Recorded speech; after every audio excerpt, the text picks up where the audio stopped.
जो सेंसस है प्रोफेसर दीप्ति, वो जो आंकड़े पेश कर रहा है, मुस्लिम आबादी बहुत तेजी से अमेरिका में बढ़ रही है। यूरोपियन कंट्रीज में जो सर ने कहा कि भाई वहां के लंदन के मेयर ने जो किया उसी की राह पर चल निकले हैं, अगर डेमोग्राफिक चेंज की बात करें तो अमेरिका में भी हो रहा है।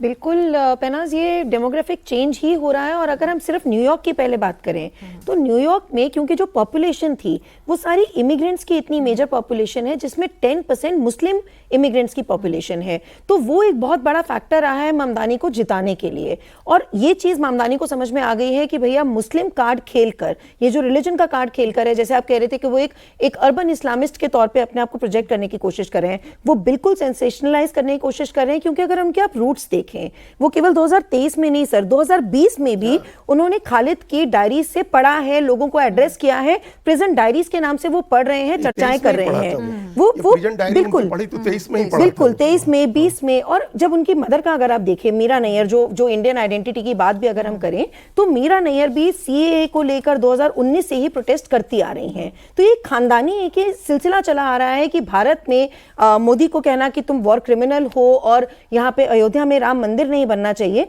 तो ये सब अपने आप को सेंसेशनलाइज करने वाले ही तो मुद्दे हैं सारे। और अगर आप देखें कि सदफ जाफर जो थी, जब 2019 में मीरा नैयर ने उनको सपोर्ट किया, 22 में कांग्रेस उन्हीं को टिकट देती है। खैर वो बुरी तरह हारती हैं, वो हमारी, हम कहेंगे कि लखनऊ की जनता की बहुत एक सूझबूझ थी।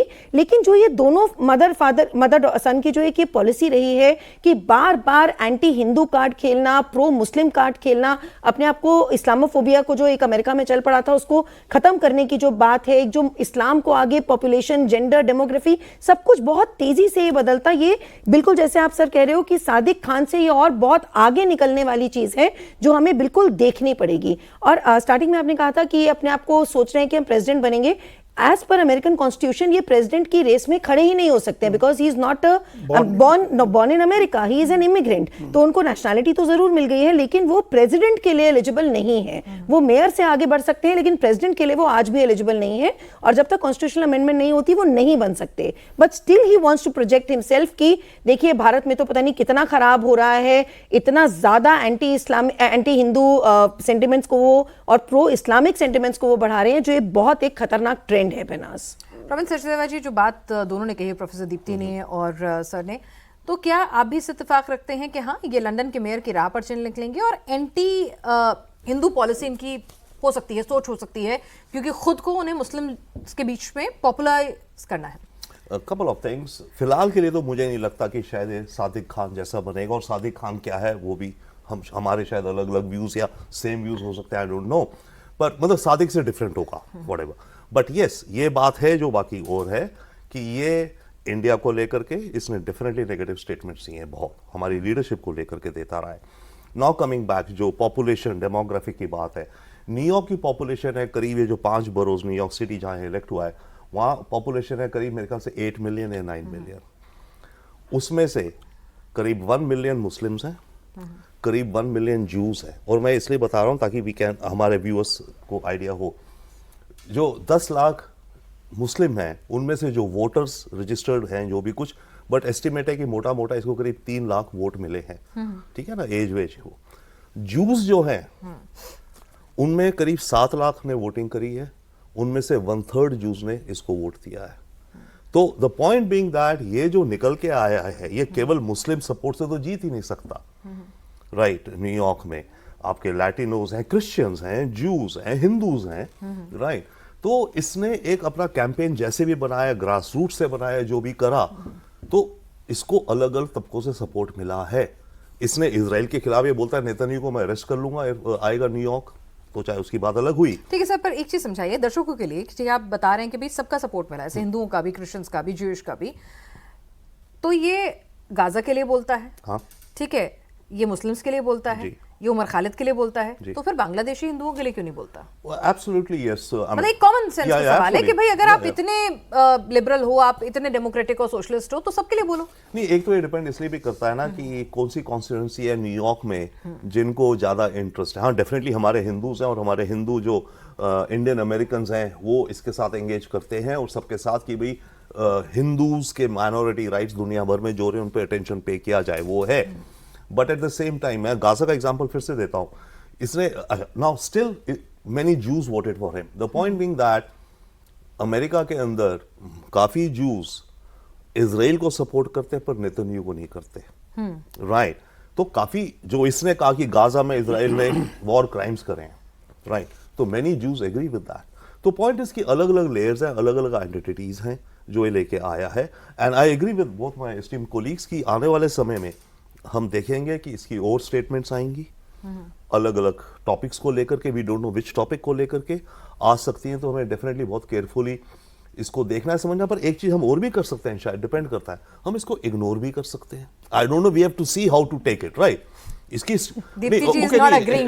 Fair now I am pointing out possibly, you know, that can be a strategy कि कई बार आप कुछ चीजों को इग्नोर करो तो वो अपने आप ही उसको जब सर ट्रम्प इग्नोर नहीं कर पाते उसको, मतलब भाई न्यूयॉर्क का मेयर है फिर भी, लेकिन जिस तरह से उन्होंने अपनी स्पीचेस में उसको मेंशन किया, फिर जब मुलाकात हुई तो जो पूरा का पूरा बैंटर जो था वो वायरल हुआ, तो आप सोचिए ना कि इग्नोर करने वाली शख्सियत तो नहीं। नहीं, डिपेंड करता है। देखिए कई बार कई चीजों को आप इग्नोर कौन करे, हमारी सरकार इग्नोर करे या आप मीडिया करें या हम करें, राइट। तो कोई सेगमेंट सोच सकता है कि इसको ओके इग्नोर करें कुछ चीजों को, बट या जैसे ये वाली है स्टेटमेंट, इसको डेफिनेटली इस काउंटर और इसको देखना चाहिए। What I mean internal matters में अगर न्यूयॉर्क का मेयर बोलेगा और बाकायदा लिखित में बोलेगा तो कितना इग्नोर करें और क्यों इग्नोर करें भाई? Who are you to daddy us? दो तीन बातें हैं इसमें। जैसे प्रोफेसर साहब ने कहा, पहले उसका जो कैंपेन था, ममदानी का जो चुनाव का कैंपेन था और जीतने का था, वो डे फर्स्ट से रिपब्लिकन पार्टी के भीतर जो झगड़े हुए उसका नतीजा था। वो रिपब्लिकन पार्टी के झगड़े हुए, ट्रंप का विरोध था, उस विरोध में अल्टीमेटली क्या हुआ कि रिपब्लिकन पार्टी के जो कैंडिडेट था वो क्या कर्टिस, उसको सिर्फ 7% वोट आया, सिर्फ 7%। और इंडिपेंडेंट कुओमो को सपोर्ट किया ट्रंप ने, जिसको 41%, 42% के करीब वोट आया। अब अगर एक सिंगल कैंडिडेट होता तो फिर लड़ाई शायद इतनी आसान नहीं होती ममदानी के लिए। और ये जो कई वोटर्स ऐसे हैं जो इस कंफ्यूजन में भी रहे, 50.4% वोट आया ममदानी को। और ये जो कर्टिस लोया या कुछ इस तरह का नाम था जो रिपब्लिकन पार्टी का, और एंड्रू कुओमो हम लोग सब लोग जानते हैं, गवर्नर रहे हुए हैं वहाँ के। तो कुओमो का एक एजेंडा था। वो शुरू में कैंपेन गड़बड़ हुआ, कैंडिडेट सिलेक्शन में प्रॉब्लम हुई, रिपब्लिकन पार्टी के झगड़े हुए, जिसकी वजह से एक इंडिपेंडेंट कैंडिडेट के साथ गया। नहीं तो ये बात ठीक है कि उनको जीव्स ने भी वोट किया, इंडियंस ने भी वोट किया। जो जिन लोगों को भी ये लगा, जो हम लोग बिहार में, यहाँ दिल्ली में देखा हम लोगों ने, बिहार के लोगों ने रिजेक्ट कर दिया। इसी तरह के वादे थे तेजस्वी यादव के, थे भी ऐसे ही वादे थे कि हर घर में एक आदमी को नौकरी दे देंगे और 30,000 रुपया तो अभी दे देंगे अगले महीने। बिहार के लोग इस झांसे में नहीं है, न्यूयॉर्क के लोग आ गए इस झांसे में। तो वो वहाँ जो सब लोग जो परेशान हैं, जो वर्किंग हैं, जिनके बच्चों को रखना है, रखने की डे केयर नहीं है जिनके लिए, या बसों में जाना जिनके लिए मुश्किल है, अफोर्डेबल हाउसिंग नहीं है, उन सब के लिए ये चल रही। और ये बड़ा पॉपुलर है कि हम 4% टैक्स, कॉर्पोरेट टैक्स 4% बढ़ा देंगे और 1 मिलियन से ज़्यादा कमाने वालों पर 2% लगा देंगे, ऐसे पैसा निकालेंगे। तो मिलियनर तो भाग रहे हैं वहाँ से, सब या तो न्यू जर्सी या कई दूसरे स्टेट्स की तरफ जा रहे हैं, वो लोग शिफ्ट करने की कर रहे हैं। ट्रंप जो फेडरल फंड है वो भी ट्रंप रोकेंगे। ये सब समस्या आएगी इनको अपना एजेंडा सब पूरा करने में। सबने वोट किया उनको, ये बात ठीक है, सबके समर्थन से जीते। लेकिन बात तो उनको सिर्फ राजनीति, हम हिंदू और मुस्लिम को अगर छोड़ दे थोड़ी देर के लिए, तो एंटी इंडिया स्टैंड उनका रहता है या नहीं। हम एंटी इंडिया स्टैंड देख रहे हैं। ये जो हमारे इंटरनल मैटर में उनका दखल है, ये इसको हिंदू मुस्लिम बाइनरी में हम न भी देखें तो एक एंटी इंडिया रिटोरिक है जो लगातार रहा है।